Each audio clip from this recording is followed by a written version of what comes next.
Welcome back to V8 Extra. Craig Lowndes is our special guest. He's got a trademark smile, which is on here at the moment, as you can see. But there have been times when that's been turned up the other way. Juan Pablo Montoya was a person who triggered the upside-down smile on occasion. You're not a huge fan? Look, Montoya was a different beast. He was arrogant. You know, he was very driven about what he wanted to do. Very opposite to me. So yes, we had some ultimate clashes and headbutts, and I remember going. You know, we used to travel with. Well, sorry, hang on. He used to travel with us because we had a hire car. And of course, every checkpoint, being a Colombian, you basically get strip searched. So we sort of pulled the pin on that pretty quick. And then he got your own car. Got through. Well, we had our own car. He didn't have one. He was just a tight ass. So then he basically got flicked. He speaks highly of you. Yeah, I know. He got flicked into the team's transport because then they flicked him out as well because they went through the same process. So look, yeah, there was times in my life that we've come across some personalities that have probably run me up the wrong way. You want to be careful because he might turn up on the Gold Coast later in the year in the International Invitation race and you have to butt heads again. But there's been a few times. You've got the smiley trademark reputation out of the car, but you're a tough racer.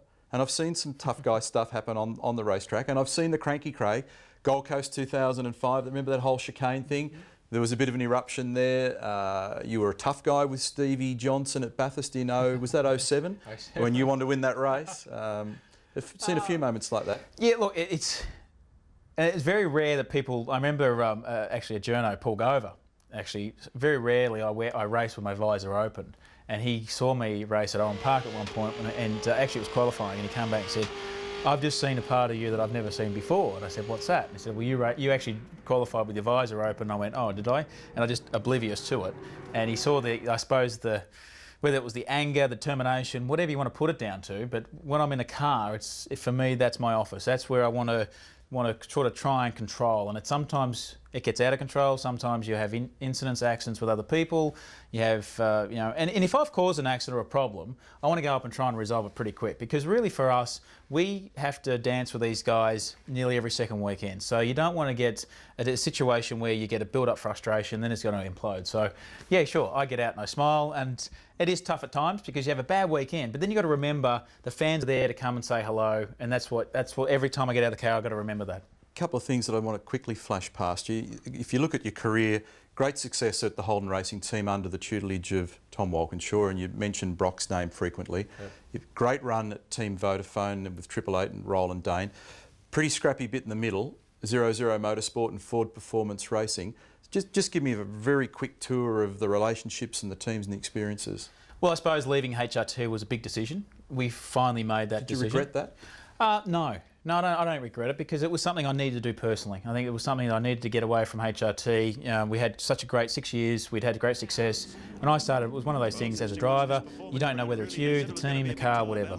So I needed to do that personally. And then we went into that sort of phase of Ford days, and the first sort of 4 years were pretty bad. Like, we'd gone into a team that wasn't owned by the person I thought it was owned by. There was a bit of a mess in the hierarchies, in the management side of it.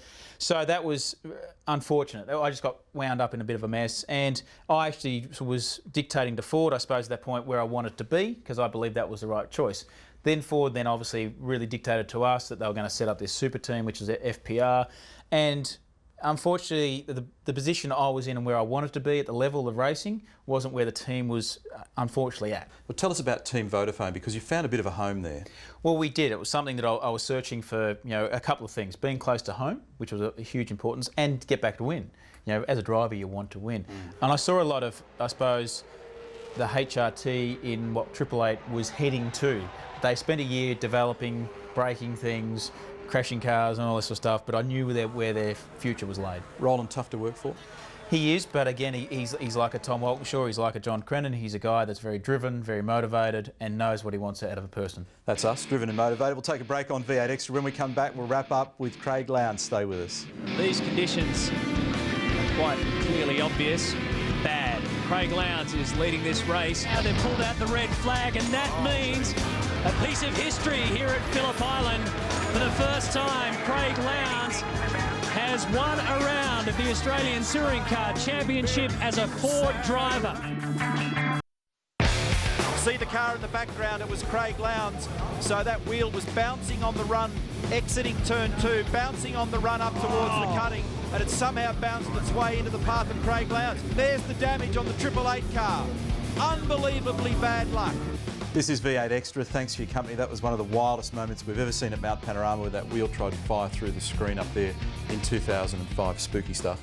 Well, it was, because we'd had such a great car. That was probably the best car I'd had at the mountain, you know, probably to date. And I'd hit the wall leading the race, done the ultimate sin, and really basically, you know, the team, you know, Campbell was just basically saying, let's stay out of trouble, let's finish the race, and that's all I was trying to do. And of course, one thing led to another. I attracted a wheel, went in, and Larry's wheel tried to get through Larry's bar, which is that diagonal bar through the windscreen, and you know, that was the only thing that saved me. Bit of a personal question here. We see on occasion drivers' dads in the garage, in the background, hovering. We never see your dad, Frank. Yet I see him at the race meetings.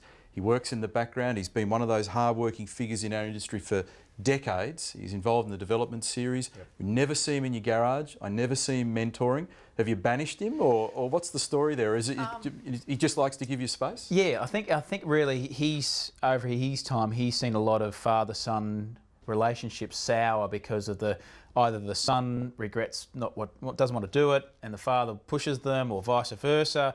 You know, he's basically given me an opportunity to become who I am, and he's very thankful. You know, and I'm very thankful for that.